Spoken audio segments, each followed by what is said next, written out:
Hello and welcome to the dice pool study a better way of learning.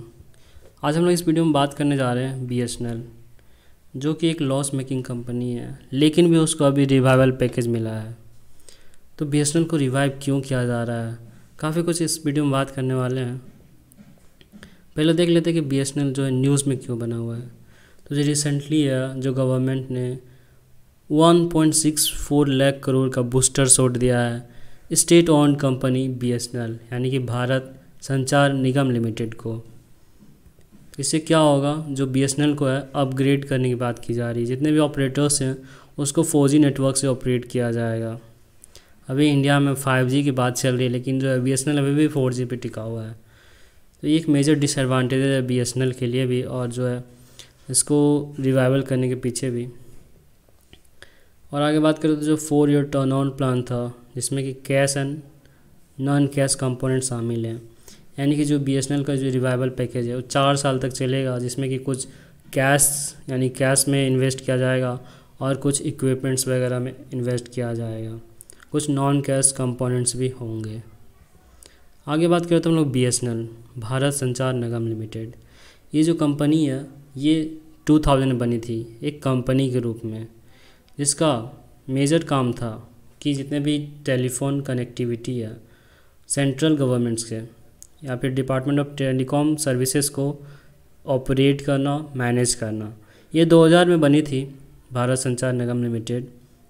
इसका its operation were meant to service the entire country except the new Delhi and Mumbai. That is क्यों वहाँ पे क्यों नहीं था new Delhi and Mumbai में, क्योंकि वहाँ पे MTNL काम कर रहा था, यानी कि महानगर टेलीफोन निगम लिमिटेड। तो ये दोनों जगह को छोड़ के बाकी पूरे कंट्री में बीएसएनएल को एज ए गवर्नमेंट यानी कि टेलीकॉम सर्विस प्रोवाइडर का काम करना था बीएसएनएल को। आगे बात करें जो की aspects of BSNL revival package, यानी कि जो बीएसएनएल रिवाइवल पैकेज दिया गया है इसका क्या क्या मेन पॉइंट्स है वो देख लेते हैं। सबसे पहले है जो बीएसएनएल का जो रिवाइवल पैकेज है उसमें 3 मेन एरियाज़ में फोकस किया गया है। पहले तो अपग्रेड करेंगे बीएसएनएल सर्विसेज को, यानी कि जो भी सर्विसेज है उसको अपग्रेड किया जाएगा, जहाँ पे 9000 megahertz and 900 megahertz and 1800 megahertz frequencies का जो कॉस्ट आएगा 44,993 करोड़ का, उसको इक्विटी इन्फ्यूजन से लाया जाएगा। उसके बाद बात करें तो सेकंड में फंड कैपिटल एक्सपेंडिचर, यानी कि डायरेक्ट फंड के रूप में इन्वेस्ट किया जाएगा। That is 22,471 crore for deployment of indigenous 4G stack, यानी कि जो भी यहाँ पे डालेंगे वो इंडिजीनियस होना चाहिए। उसके बाद वाइल ऑल्सो प्रोवाइडिंग ₹13,789 करोड़ का as a viability gap funding के रूप में 13,789 करोड़ का दिया जाएगा इसमें ऑपरेट करने के लिए, जो कि फाइनेंशियल ईयर 15 और 20 में इसका जो आया था। आगे बात करें हम लोग तो जो है बीएसएनएल है, इसका जो लास्ट कुछ दिनों में इनका जो क्या परफॉर्मेंस रहा है। जो बीएसएनएल है लास्ट कुछ ईयर्स में काफ़ी लॉस में चल रही है, यानी कि जो है 1.5 लाख एम्प्लॉयज़ थे 2019 से पहले, जब VRS अलाउ हुआ था, मतलब अनाउंस हुआ था। VRS यानी कि वॉलंटरी रिटायरमेंट सिस्टम। इसमें उससे पहले जो है 1.5 लाख एम्प्लॉयज़ काम करते थे, लेकिन उसके बाद जून 2021 तक अभी सिर्फ और सिर्फ 64,000 एम्प्लॉयज़ काम करते हैं यहाँ पे, यानी कि 78,000 एम्प्लॉयज़ जो ऐसे हैं वहाँ से निकल चुके हैं। जो है फाइनेंशियल ईयर 2020 में जो है numbers show the loss of 15,500 crore जो कंपनी लॉस हुआ था, एंड एम्प्लॉय का कॉस्ट था 13,600 करोड़। यानी कि जो बीएसएनएल की एक जो कंपनी है ये अपनी एम्प्लॉयज़ को मेंटेन करने में ही काफ़ी सैलरीज वगैरह देने में काफ़ी लॉस बीएसएनएल को हो रहा था।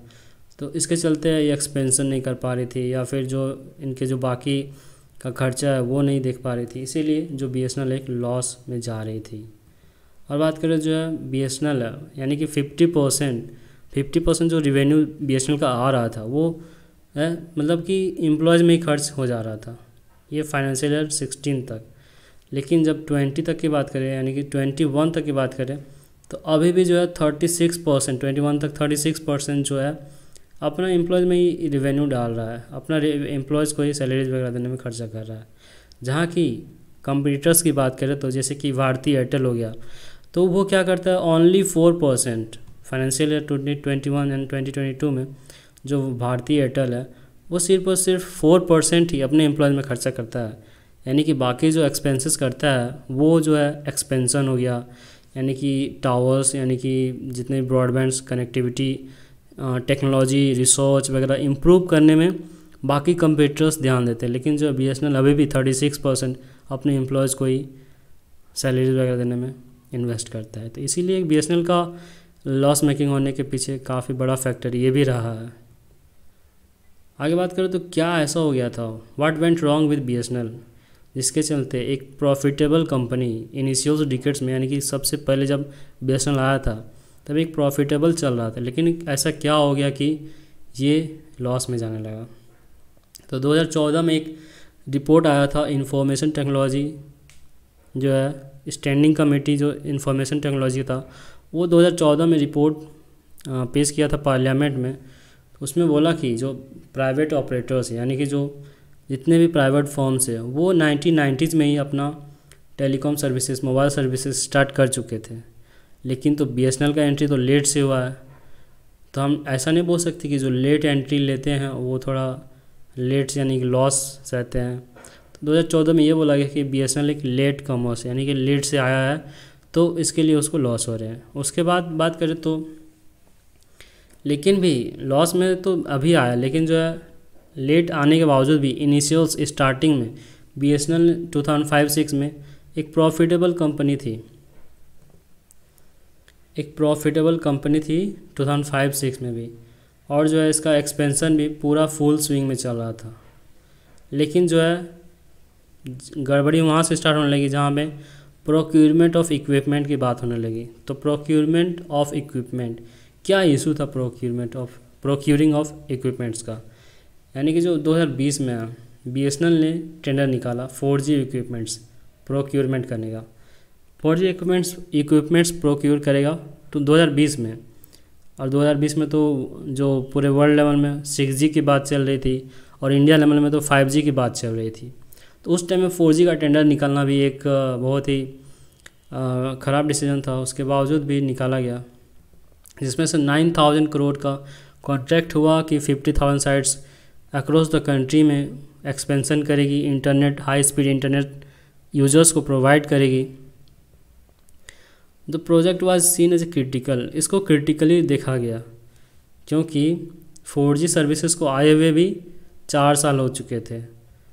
It was already 4 years behind private firms in unveiling the 4G services. तो 4 साल 4G सर्विसेज को आए हुए हो चुके थे, उसके बाद जो है BSNL टेंडर निकालता है। तो ये काफ़ी डिसएडवांटेजेस का काम किया BSNL के लिए। अब बात करते हैं कि BSNL को रिवाइव करना क्यों ज़रूरी है। तो BSNL को रिवाइव करना इसलिए ज़रूरी है क्योंकि ये गवर्नमेंट का टेलीकॉम आर्म के रूप में काम करता है, यानी कि ये तो एक गवर्नमेंट कंपनी है, यानी कि स्टेट ओन्ड कंपनी है। तो जितने भी मान लो डिज़ास्टर वगैरह रिलीफ के लिए तो काम क्या आएगा, तो BSNL ही काम आता है।